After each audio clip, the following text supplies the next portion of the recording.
Hello my friends, finally we have a new military map update with a confirmation about the Ukrainian advancement in Sosnivka direction. This is the southwestern part of the front lines Dnipropetrovsk region, and not just Sosnivka was liberated but also a very small Horoshe village. But according to my data, Ukraine went a little further towards Vorona, and Russians were already forced to leave this small village. Plus they moved back across Vorona river, so Russia lost positions quite fast in this direction, and that is pretty much good. But at the same time, Russians are trying to encircle Ukrainian positions from this southern part. For the last 24 hours they expanded this attack direction with a gray area. So obviously Ukraine now has to counteract to that part. It is 110th Brigade which was deployed in this entire battlefront. And yeah, they don't have like lots of the resources, but they're very capable and they're fighting like hell here. And we have the same confirmation from the Mykol Center 3 analytic. Sosnivka was liberated,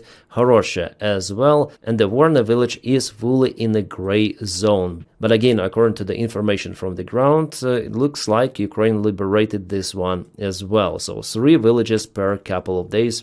Fantastic. So the situation on the front lines is not that great for Russians in general. Yes, they got some of the success before, but now we see how they bogged down in multiple of the directions. Yeah, there is now a threat for Pokrovsk, for Konstantinovka. Russians entered Kupiansk city, but everything of that for now is not very crucial or disastrous for Ukrainian army. And in multiple of the directions, Ukraine even manages to counterattack. Like for example, in Pokrovsk-Dobropilya, many of the Russian troops were just encircled by Ukrainian forces. Fantastic. And we see that previously profitable direction of Dnipropetrovsk Oblast is not that profitable for Russians any longer. They also start to lose the ground there because they're unable to secure the territorial gains they have, which means in general disorganization of the Russian army. Plus, every day Ukraine strikes Russian refineries. We have some interesting news about that one. Oh, what is that? A fire of the Russian refinery? No way! This is the Kirchnefteorg-Synthos refinery located really far away from Ukraine, roughly 1000 kilometers. And this is the NASA satellite fire detection image, so definitely there is a kaboom of this refinery. This refinery is located in Leningrad Oblast. The previous refinery also was hit out there. So Russia lost 2 per day. Yes, they didn't burn like entirely, but Ukraine usually hits the initial distillation units, and without those you cannot refine oil. It's impossible. And to repair those distillation plants, well, you need lots of the time, money, which Russia doesn't have.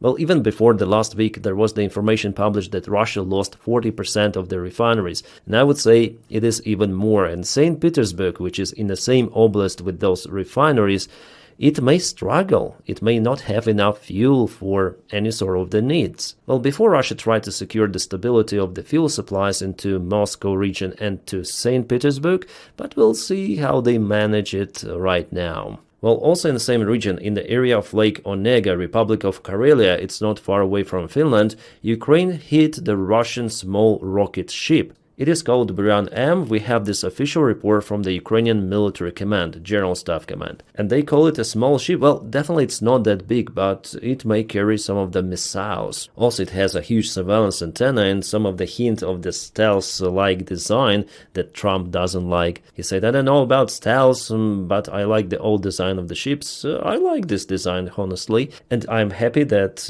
it was probably hit. Probably, I mean, because I cannot confirm it by 100%. Yeah, it's better to trust our officials, but I would like to see some of the drone videos, footages, eyewitnesses. For now, I don't have those to present to you. Yesterday it was the same stuff with some of the radars in Crimea. Still, I'm waiting for more confirmation. I hope it will be provided. So the ship was somewhere over here, hit not far away from Finland, as you see, and this is the occupied territory of Finland, Karelia region of Russia. Soviets occupied this region of Finland and still keep control over it. Targeting Russian ships is important because they are used for provocations against our allies. For example, Denmark reports repeated Russian naval provocations in its straits. So Russian ships go close to Denmark and they aim their weapons towards very important military facilities.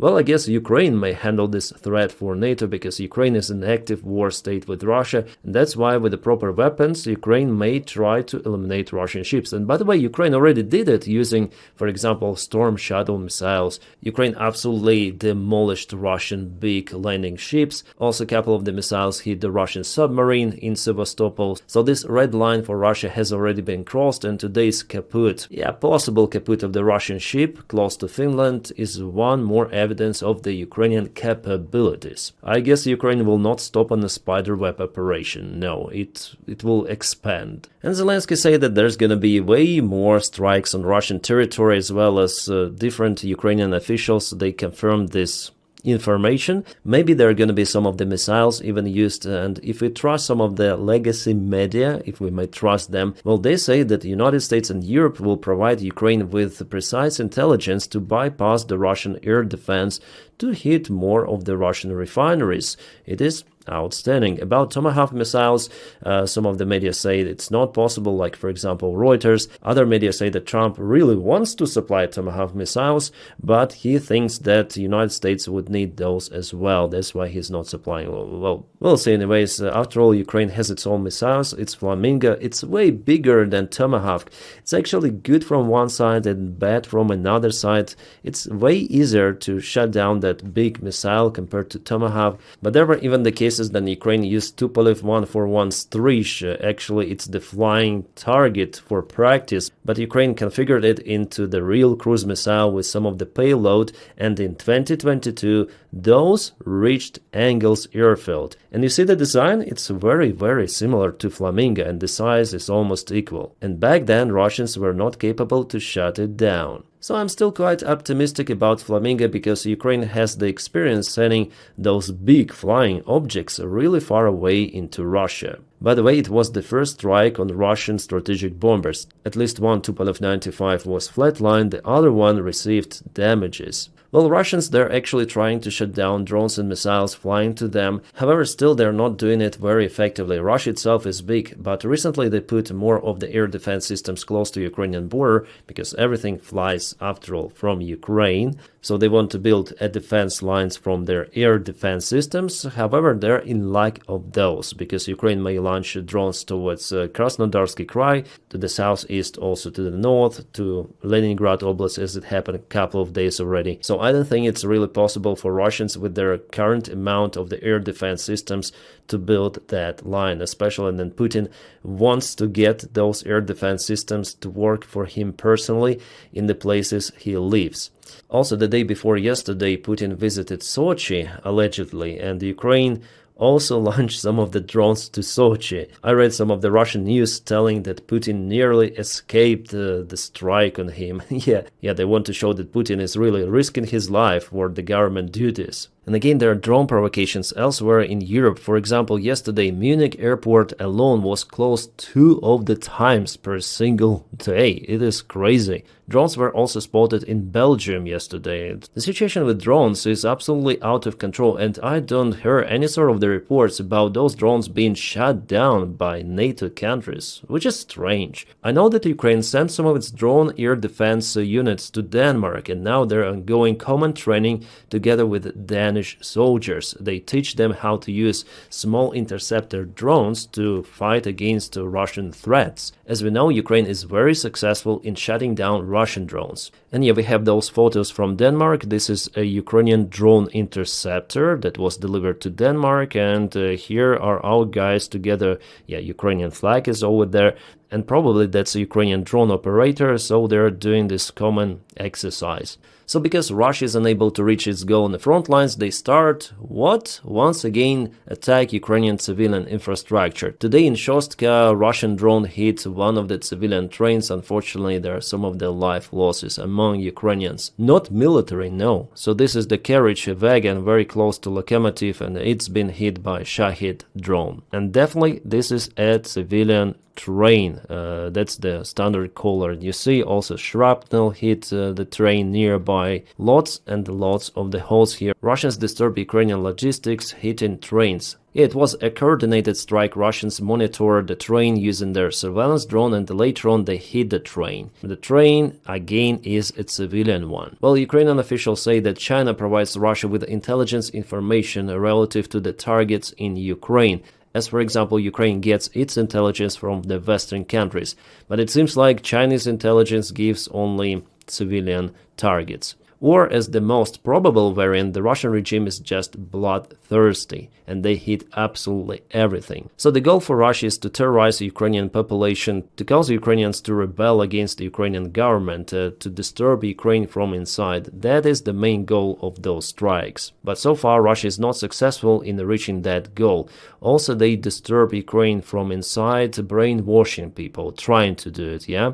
I see many of the speakers out there in the social media, also people who speak Ukrainian, who just spread the Russian propaganda. And my duty here actually is to counter propaganda, a Russian one. So thank you guys for joining me here on this fight, because it is also very, very important. And you know, guys, this night seems to be not very calm for Ukraine, because Russia is preparing the strike using their strategic aviation and cruise missiles, which they're going to launch from their ships not far away from Crimea. Also, they already launched multiple of the drones towards Ukraine. Well, after I record this video, I'm gonna stream on my other channel. It's, by the way, in the video description just below. And simultaneously, I'll stream on my Twitch. So if you want, you may join, and there I update you live. Wow, it seems like Greece is willing to transfer to Ukraine 60 of M110A2 artillery systems, or Hotvisors, it's better to say. Also 150,000 artillery shells and lots of the other stuff.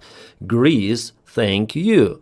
Well, for now, Greece has just plans for it. I hope that they will go into real life. The situation with the Czech initiative might be put under the question, because their populist Andrej Babiš won elections. It is very bad for us, for democracy, for Ukraine, because many times he said that he's against Ukrainian EU membership, and also he's against Ukrainian military support, especially with the Czech initiative. Well, Petr Pavel is still a president out there, but we see how far rights are winning elections. Usually they've been fed by Russian money. Also, leftists, by the way, were fed by the Russian money, but they didn't go into parliament this time. People didn't support them, so far rights or far lefts, they usually have the same idea actually, and the same sponsor in Moscow. So there's the chance for Czech Republic turn into some sort of the Slovakia or even Hungary. But in Hungary, I'm sure that Orban is unable to win next elections. He's not popular. He was in power already for a very, very long time, and people just got fed with Orban. They want to change him. But despite who is winning those elections in whatever country, Ukraine has the same thing to do, to defend itself against Russian aggression. With support of the other countries or without it, Ukraine has no choice. Georgia is on the protests again. What are they doing there? Are they burning the Russian flag? No way! Russia will scream that it's Russophobia. Oh my god, for what? Poor Russians. Why do they burn their flag? Come on. Yeah, I'm still, guys, wondering how was it possible for Georgians to elect pro-Russian party after what Russia done to them in 2008, of course. But yeah, it's the current reality, and they have to protest against their own main party. Yeah, people protest there even now, and they did it before after parliamentary elections, but there is no vivid outcome from their protests, unfortunately. Well, guys, if you want to support the job that I do here on YouTube, please follow me on Patreon. The link for my Patreon page is in the video description just below, or support me on membership of the channel, obviously, if you can. My friends, I wish you all a peaceful sky wherever you are, and have a great time.